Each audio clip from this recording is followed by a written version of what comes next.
Assalamualaikum warahmatullahi wabarakatuh. Perkenalkan, nama saya Erika Novianti Putri.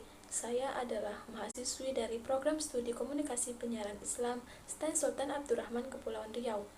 Di video kali ini saya akan membawakan sebuah materi dari mata kuliah kajian naskah Melayu yang diampu oleh Ibu dosen Yozi Rahmadeni MSI.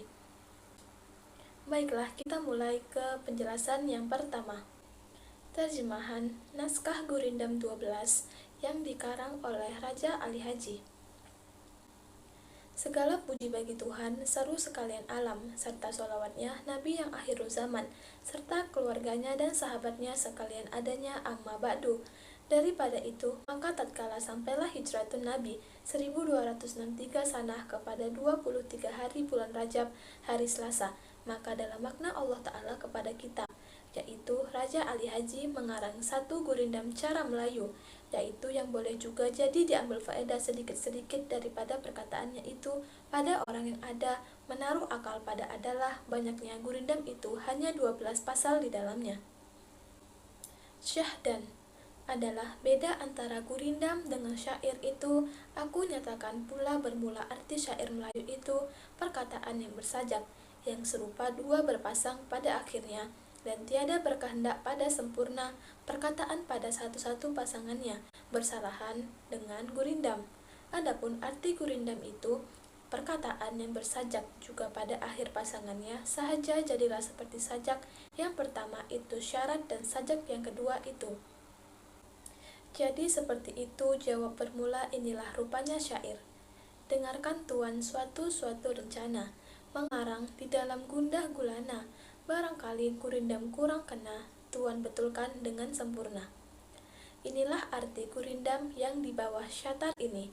Persamaan yang indah-indah, yaitu ilmu yang memberi faedah. Aku hendak bertutur akan gurindam yang beratur. Ini gurindam pasal yang pertama. Barang siapa tiada memegang agama, segala-gala tiada boleh dibilang agama. Barang siapa mengenal yang empat, maka yaitulah orang yang ma'rifat. Barang siapa mengenal Allah, suruh dan tegaknya tiada ia menyalah. Barang siapa mengenal diri, maka telah mengenal akan Tuhan yang bahri. Barang siapa mengenal dunia, tahulah ia berang yang terpedaya. Barang siapa mengenal akhirat, tahulah ia dunia mudarat. Ini gurindam pasal yang kedua. Barang siapa yang mengenal barang tersebut, tahulah ia makna takut. Barang siapa meninggalkan sembahyang, seperti rumah tiada bertiang. Barang siapa meninggalkan puasa, tidaklah mendapat dua termasa. Barang siapa meninggalkan zakat, tiadalah hartanya beroleh berkat. Barang siapa meninggalkan haji, tiadalah ia menyempurnakan janji. Ini gurindam pasal yang ketiga. Apabila terpelihara mata, sedikitlah cita-cita. Apabila terpelihara kuping, kabar yang jahat tiadalah damping. Apabila terpelihara lidah, niscaya dapat daripada faedah. Bersungguh-sungguh engkau memelihara tangan daripada segala berat dan ringan. Apabila parut terlalu penuh, keluarlah fi'il yang tidak senonoh. Anggota tengah hendaklah ingat, disitulah banyak orang yang hilang semangat.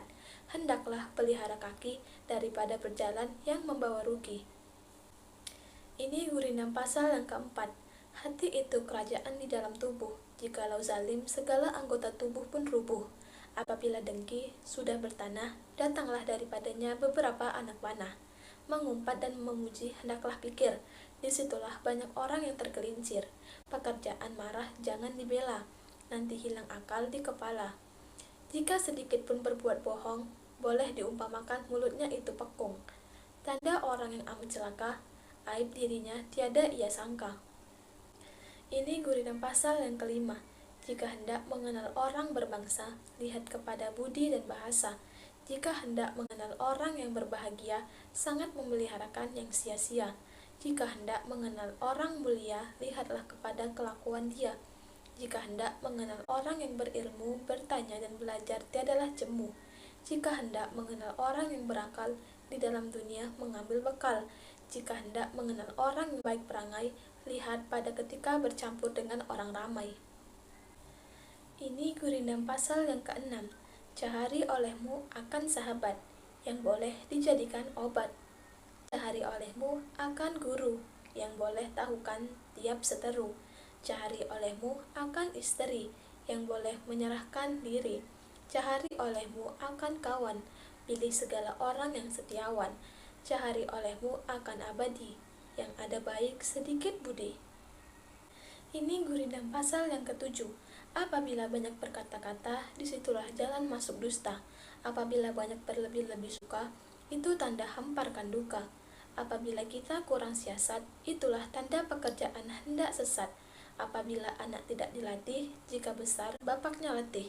Apabila banyak mencatat orang, itulah tanda dirinya kurang. Apabila orang yang banyak tidur, sia-sia saja umur. Apabila mendengar akan kabar, menerimanya itu hendaklah sabar. Apabila mendengar akan aduan, membicarakan itu hendaklah cemburuan. Apabila perkataan yang lemah lembut, lekaslah segala orang mengikut. Apabila perkataan yang amat kasar, lekaslah orang sekalian gusar. Apabila pekerjaan yang amat benar, tidak boleh orang berbuat onar. Ini gurindam pasal yang ke-8. Barang siapa hianat akan dirinya, apalagi kepada lainnya, kepada dirinya ia aniaya. Orang itu jangan engkau percaya. Lidah suka membenarkan dirinya, daripada orang lain dapat kesalahannya. Daripada memuji diri hendaklah sabar, biar daripada orang datangnya kabar. Orang yang suka menampakkan jasa, setengah daripadanya syirik mengaku kuasa. Kejahatan diri disembunyikan, kebajikan diri diamkan. Keaiban orang jangan dibuka, keaiban diri hendaklah sangka. Ini gurindam pasal yang ke-9. Tahu pekerjaan tak baik tapi dikerjakan, bukannya manusia, yaitulah syaitan. Kejahatan seseorang perempuan tua, itulah iblis penggawa. Kepada segala hamba-hamba raja, disitulah syaitan tempatnya manja. Kebanyakan orang yang muda-muda, disitulah syaitan tempat bergoda. Perkumpulan laki-laki dengan perempuan, disitulah syaitan punya jamuan. Adapun orang tua yang hemat, syaitan tak suka membuat sahabat. Jika orang muda kuat berguru, dengan syaitan jadi berseteru. Ini gurindam pasal yang ke-10. Dengan bapa jangan durhaka, supaya Allah tidak murka. Dengan ibu hendaklah hormat, supaya badan tetap selamat. Dengan anak janganlah lalai, supaya boleh naik ke tengah balai. Dengan kawan hendaklah adil, supaya tangannya jadi kapil. Ini gurindam pasal yang ke-11. Hendaklah berjasa kepada yang sebangsa. Hendak jadi kepala, buang perangga yang cela. Hendaklah memegang amanat, buanglah khianat. Hendak marah, dahulukan hujah. Hendak dimalui, jangan memalui. Hendak ramai, murahkan perangai. Ini gurindam pasal yang ke-12. Raja mufakat dengan menteri, seperti kapun berpagarkan duri. Betul hati kepada raja, tanda jadi sebarang kerja. Hukum adil atas rakyat, tanda raja beroleh inayat. Kasihkan orang yang berilmu, tanda rahmat atas dirimu. Hormat akan orang yang pandai, tanda mengenal kasa dan cindai. Ingatkan dirinya mati, itulah asal berbuat bakti. Akhirat itu terlalu nyata kepada hati yang tidak buta. Tamatlah gurindam yang 12 pasal, yaitu karangan kita Raja Ali Haji pada tahun Hijriah Nabi kita 1263 kepada 3 likur hari bulan Rajab, Selasa, jam pukul 5 negeri Riau, Pulau Penyengat. Maksud dari masing-masing pasal. Pasal pertama, memberi nasihat tentang agama.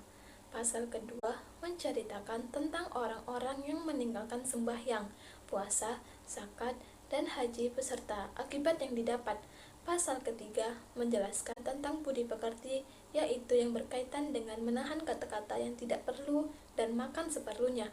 Pasal keempat, menjelaskan tentang tabiat atau perilaku yang mulia yang muncul dari hati nurani dan akal pikiran. Pasal kelima, menjelaskan tentang pentingnya pendidikan dan memperluas pergaulan dengan kaum terpelajar. Pasal keenam, menjelaskan tentang pergaulan yang menyarankan untuk mencari sahabat yang baik, demikian pula guru sejati yang dapat mengajarkan mana yang baik dan mana yang buruk. Pasal ketujuh, berisi nasihat agar orang tua membangun akhlak dan budi pekerti anak-anaknya sejak kecil dengan sebaik mungkin.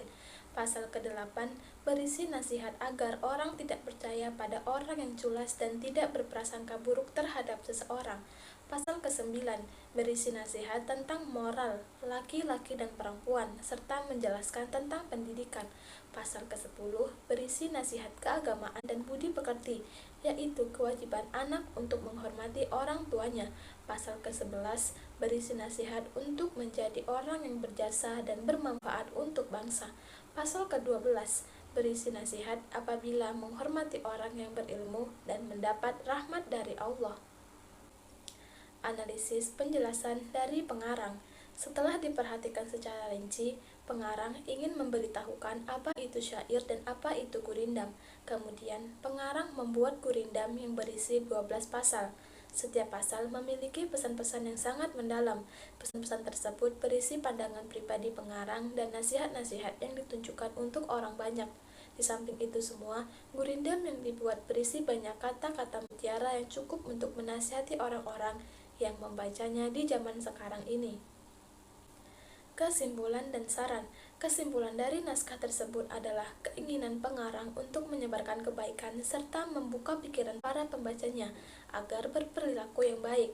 Saran dari saya sebagai mahasiswa adalah kita harus terus melestarikan budaya Melayu agar terus terkenal dan diketahui oleh generasi muda. Tidak lupa pula untuk menjalankan semua nasihat-nasihat yang telah diberikan penulis di kehidupan sehari-hari. Sekian yang dapat saya jelaskan. Apabila terdapat salah arti atau salah makna, saya mohon maaf. Terlebih dan kurang, saya mohon maaf. Wabillahi taufiq wal hidayah. Wassalamualaikum warahmatullahi wabarakatuh.